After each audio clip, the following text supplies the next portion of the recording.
awe, tá cambio ng técnico, tá cambio ng tiki insignificante, tal qual que trata fundo ng kawaro traspassa de aspecto para outro, não tá bisa begrotingsposten ng tá cambio ng técnico, tá uma reunião com o ministério, wardo alargar, pero naturalmente de na estrutura política de Aruba bota haya diferente pergunta ng acordo si no relata na local que trata presupuesto supletório pero mas pergunta ng di retórica ng di política barata maneira nos por indicar e essa aqui tá local que nos mira por desplegar de oposição de caso aqui de nos banda nos não recebi muita pergunta. Nós recebemos comentários, nós recebemos remarques,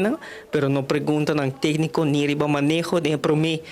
ronda nos ampliamente arriba lo qual que manejo e direção novo e de quadro aqui de final de primeira ronda nós não recebemos alrededor de 3 perguntas e essa aqui não nos contestar e nós temos espera dia de 2 stands para mirar que de pergunta não vou apresentar. Dentro nos programa de governação nós indicar que nós quer dar atenção específica no centro de cidade de Oranjestad, nós fazemos isso aqui através de diferentes estratégias. Isso aqui é uma estratégia para trazer vida back, para trazer motivação, para ativar, para nós ter uma vibração positiva, que tem um impacto positivo para os comerciantes na Caya grande, pero também para nossa comunidade, pero também para microempresário. Não se mira quando um microempresário, empresário não cultural, artesanal,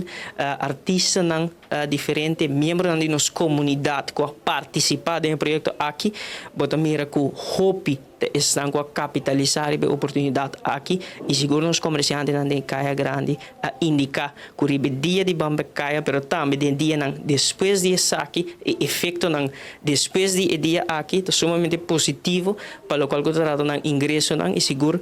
sa kinanta wardo e organisação de Ban Bek Caya para financiar for de fundo de turismo para beneficiar nossa comunidade, para criar oportunidade para nós gente, pero também para criar uma possibilidade para nossa comunidade e nosso turismo bem junto no centro de cidade de Oranjestad e tudo isso que nada de positivo, seguro agora questionar e fundo não que agora utilizar para que saque não, mas nós indicar, nós damos uma tour transparência no Parlamento de Aruba, lo qual que te suma não, lo qual que te relato também e efeito não positivo, seguro também agora apresentar no Parlamento de Aruba e de quadro aqui